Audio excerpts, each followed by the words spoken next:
Welcome to the Making of a Nation, American History in VOA Special English.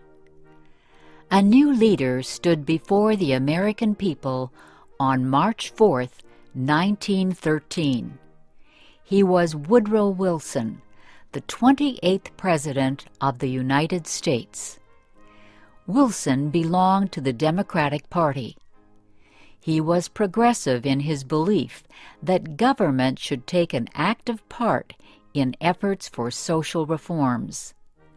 This week in our series, Kay Gallant and Harry Monroe begin the story of Wilson's presidency.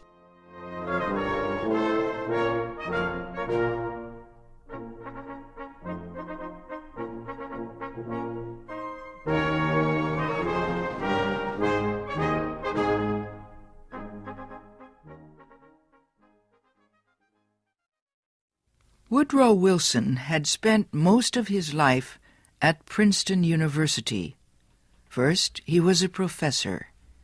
Then he was university president. Next, Wilson was elected governor of the state of New Jersey.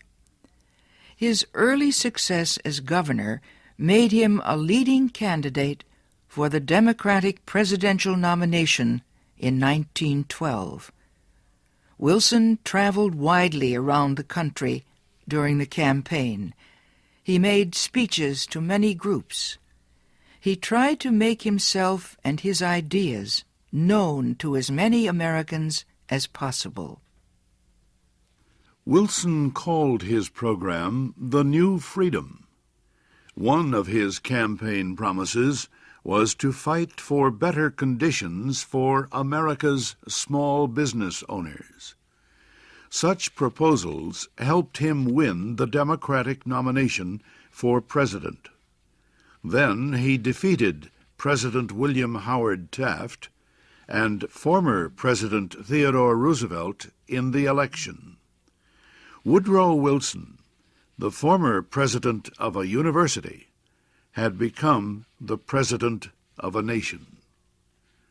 The largest crowd in Washington, D.C.'s history welcomed Wilson outside the Capitol building on the day of his inauguration.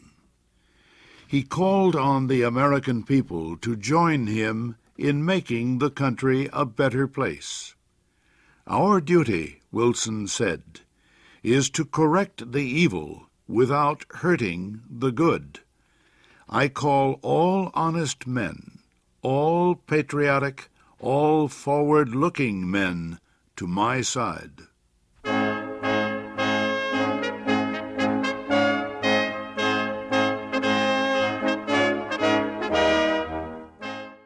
Wilson wasted no time.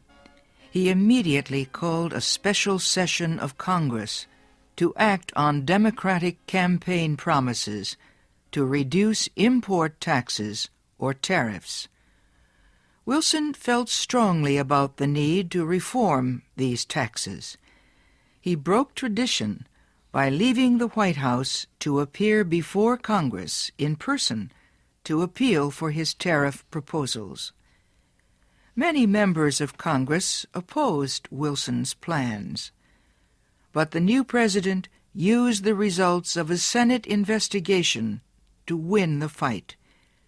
The investigation showed that a number of senators owned companies that depended on high tariffs for their profits. The votes of these senators were influenced by their property holdings. Public knowledge of the situation forced many of them to give up their holdings and stop resisting tariff reform. Congress finally approved Wilson's proposals. Lower tariffs reduced the amount of money taken in by the federal government. So the Senate also approved a tax on income or earnings. A constitutional amendment had been passed earlier to permit such a tax. President Wilson and the Democratic Party were pleased with the new tariff and income tax bills. But they were far from finished. Next, they turned their efforts to reform of the banking industry. For several years, many people had recognized the need for changes in the banking system. The old system of uncontrolled private banks had developed years earlier, before the United States became a major industrial nation. Many people agreed that a more modern system was needed, but they could not agree on details. President Wilson said control of the nation's wealth was held by too few men. He noted a report that said just 2 men controlled 10% of the total wealth of the United States. Wilson said the nation needed a money supply that could be increased or reduced when necessary to correct economic conditions. He said a method was needed to let banks help each other during economic emergencies. And, he said, laws were needed to prevent a few wealthy men from using the economic resources of the country for their own purposes. Finally, Wilson said the control of this system of banking must be public, not private. It must belong to the government itself. Wilson called his proposal for a central bank the Federal Reserve System. Under the plan, the nation would be divided into 12 areas. Each area would have its own Federal Reserve Bank. These area banks would not do business with the public. They would serve only as bankers' banks, and they would issue a new form of money supported by the federal government. Most important, the leaders of the new system would be chosen by the government, not by private business.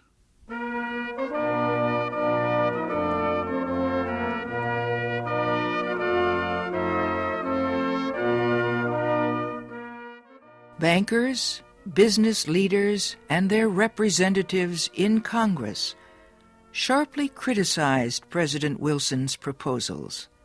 They said government control of the banking system was socialism, not capitalism.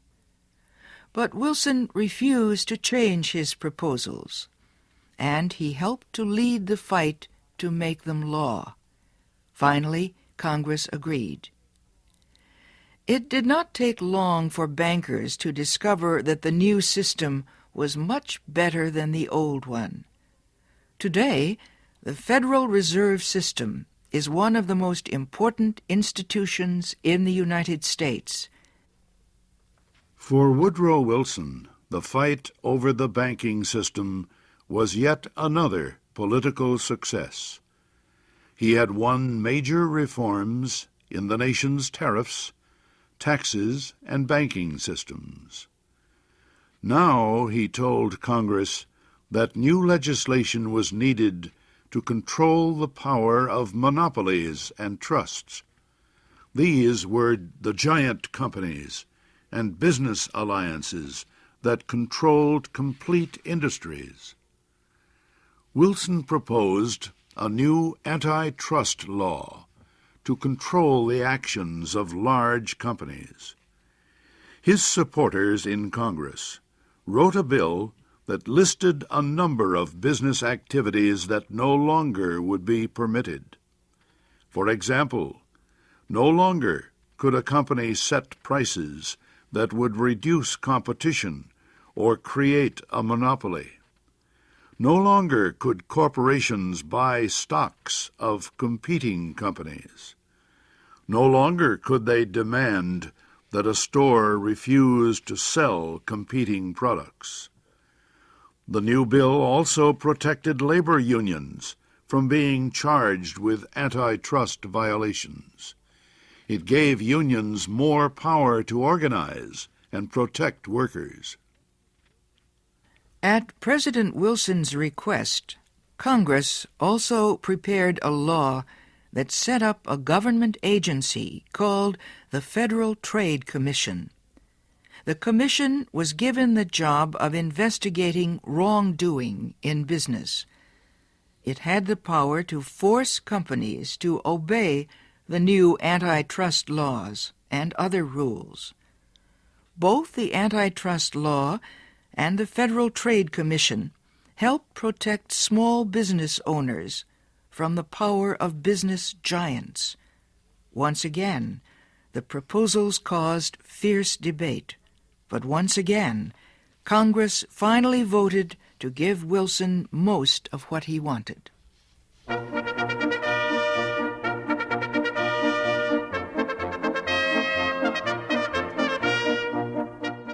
The early months of Wilson's term were one of the most successful times in the history of any president. The new president had won the election by promising major reforms in the economic life of the country, and he